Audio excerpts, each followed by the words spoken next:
हे गाजर हे टरबूज तुम्ही कोणाला देताय हा प्रश्न या ठिकाणी आज घेऊन आम्ही सराटीत आलेलो आहे। सदावर्तेंना एकदाच आम्ही काय ते सांगितलेलं आहे, त्यांना आपल्या माध्यमातून एवढीच विनंती करेल की मराठ्यांच्या नांदाला लागू नका, की पाटील सांगतील तो आदेश आम्ही मान्य करणार आहे। पण पाटलांच्या जीवाला काही बरं वाईट झालं, पाटीलच जर नसतील आमच्यासाठी, आदेश देणारा आमचा राजा सर्जाच जर नसेल तर कसं आम्ही शांत राहायचं? ठेचून काढणार आहोत, सापासारखं त्यांचं मुंडकं आम्ही दाबणार आहोत। करोडोचा हा मराठा समाज आहे, आता हा शांत बसणार नाही।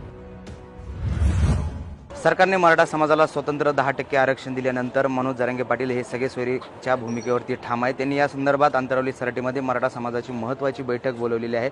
थोड्याच वेळात या बैठकीला सुरुवात देखील होणार आहे। त्या तत्पूर्वी मराठा समाज जो आहे विविध ठिकाणून येत अंतरावली सराटीमध्ये दाखल होतोय। आपल्यासोबत सरपंच मंगेश साबळे आहेत। दादा, काय सांगाल? इकडे सरकारनं स्वतंत्र आरक्षण दिलंय मराठा समाजाला, जरांगे पाटील ठाम आहेत सगळे सोयरीच्या भूमिकेवर, तुमची काय भूमिका? नक्कीच पाटील आता थोड्याच वेळात निर्णय जाहीर करणार आहे। पूर्ण महाराष्ट्रातील मराठा त्यांना या ठिकाणी फॉलो करणार आहेत। सरकारची भूमिका आम्हाला मुळीच पटलेली नाही आणि सरकार मुख्यमंत्री सांगतायत की पॉझिटिव्ह राहा, पॉझिटिव्ह विचार करू, पॉझिटिव्ह घेऊ। मागच्या 2-3 वेळेस काय केलं तुम्ही? मागच्या 2-3 वेळेस मागच्या फडणवीस साहेबांनी ज्यावेळेस दिलं तेव्हा फडणवीस साहेब पॉझिटिव्ह नव्हते का? त्यांच्याकडे वकिलांची टीम नव्हती का? हे गाजर हे टरबूज तुम्ही कोणाला देताय हा प्रश्न या ठिकाणी आज घेऊन आम्ही सराटीत आलेलो आहे आणि आमचे मराठा योद्धा आम्हाला आदेश या ठिकाणी आज देणार आहेत।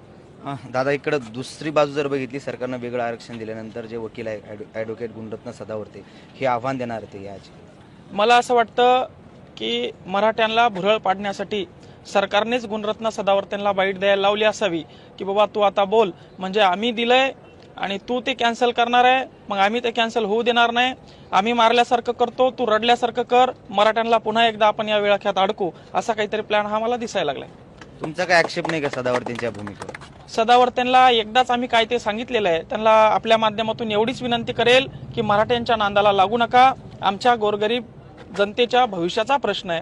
बरेचसे मावळे आमचे गड जिंकण्यासाठी, स्वराज्य निर्माणासाठी करण्यासाठी खर्च झालेले आहेत, मात्र ती जात, ते स्वराज्य टिकवण्यासाठी जर पुन्हा एकदा कोणी त्यांना गलिच्छ भाषेमध्ये बोलणार असेल तर अजून आम्ही खर्च झाली तरी चालेल, मात्र त्याला आम्ही सोडणार नाही। त्याने शांततेत राहावं, आमच्या मराठ्यांच्या नांदाला त्याने लागू नये। मग दादा, अगदी शेवटचा प्रश्न, जरांगे पाटील एककडे म्हणतात की शांततेत आंदोलन करायचे, तुमचं जर आंदोलनाचा आपण पवित्रा बघितला तर कायम आक्रमक राहिलेला आहे, तुम्ही कसं आता शांततेत आंदोलन करणार या पुढच्या काळामध्ये? शांततेत आक्रमण आंदोलन आम्ही करणार आहे। शांततेत आक्रमक असं की पाटील सांगतील तो आदेश आम्ही मान्य करणार आहे। पण पाटलांच्या जीवाला काही बरं वाईट झालं, पाटीलच जर नसतील आमच्यासाठी, आदेश देणारा आमचा राजा सर्जाच जर नसेल तर कसं आम्ही शांत राहायचं? म्हणून जोपर्यंत पाटील आदेश आम्हाला देत आहेत तोपर्यंत आम्ही शांत आहोत। पण पाटलांच्या जर का जीवावर येत असेल, पाटलांचाच जीव धोक्यात असेल तर सरकारच्या या नालायक वृत्तीला आम्ही ठेचून काढणार आहोत, सापासारखं त्यांचं मुंडकं आम्ही दाबणार आहोत। करोडोचा हा मराठा समाज आहे, आता हा शांत बसणार नाही। हे गाजर हे टरबूज तुम्ही कोणाला देताय हा प्रश्न या ठिकाणी आज घेऊन आम्ही सराटीत आलेलो आहे। सदावर्तेंना एकदाच आम्ही काय ते सांगितलेलं आहे, त्यांना आपल्या माध्यमातून एवढीच विनंती करेल की मराठ्यांच्या नांदाला लागू नका, की पाटील सांगतील तो आदेश आम्ही मान्य करणार आहे। पण पाटलांच्या जीवाला काही बरं वाईट झालं, पाटीलच जर नसतील आमच्यासाठी, आदेश देणारा आमचा राजा सर्जाच जर नसेल तर कसं आम्ही शांत राहायचं? ठेचून काढणार आहोत, सापासारखं त्यांचं मुंडकं आम्ही दाबणार आहोत। करोडोचा हा मराठा समाज आहे, आता हा शांत बसणार नाही। सरकारने मराठा समाजाला स्वतंत्र 10% आरक्षण दिल्यानंतर मनोज जरांगे पाटील हे सगळे सोयरीच्या भूमिकेवरती ठाम आहेत। त्यांनी या संदर्भात अंतरावली सराटीमध्ये मराठा समाजाची महत्त्वाची बैठक बोलवलेली आहे। थोड्याच वेळात या बैठकीला सुरुवात देखील होणार आहे। त्या तत्पूर्वी मराठा समाज जो आहे विविध ठिकाणून येत अंतरावली सराटीमध्ये दाखल होतोय। आपल्यासोबत सरपंच मंगेश साबळे आहेत। दादा, काय सांगाल? इकडे सरकारनं स्वतंत्र आरक्षण दिलंय मराठा समाजाला, जरांगे पाटील ठाम आहेत सगळे सोयरीच्या भूमिकेवर, तुमची काय भूमिका? नक्कीच पाटील आता थोड्याच वेळात निर्णय जाहीर करणार आहे। पूर्ण महाराष्ट्रातील मराठा त्यांना या ठिकाणी फॉलो करणार आहेत। सरकारची भूमिका आम्हाला मुळीच पटलेली नाही आणि सरकार मुख्यमंत्री सांगतायत की पॉझिटिव्ह राहा, पॉझिटिव्ह विचार करू, पॉझिटिव्ह घेऊ। मागच्या 2-3 वेळेस काय केलं तुम्ही? मागच्या 2-3 वेळेस मागच्या फडणवीस साहेबांनी ज्यावेळेस दिलं तेव्हा फडणवीस साहेब पॉझिटिव्ह नव्हते का? त्यांच्याकडे वकिलांची टीम नव्हती का? हे गाजर हे टरबूज तुम्ही कोणाला देताय हा प्रश्न या ठिकाणी आज घेऊन आम्ही सराटीत आलेलो आहे आणि आमचे मराठा योद्धा आम्हाला आदेश या ठिकाणी आज देणार आहेत।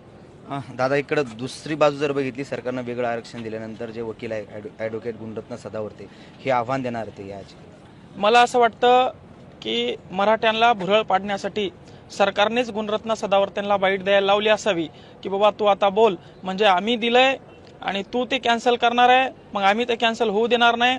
आम्ही मारल्यासारखं करतो, तू रडल्यासारखं कर, मराठ्यांना पुन्हा एकदा आपण या वेळाख्यात अडकू, असा काहीतरी प्लॅन हा मला दिसायला लागलाय.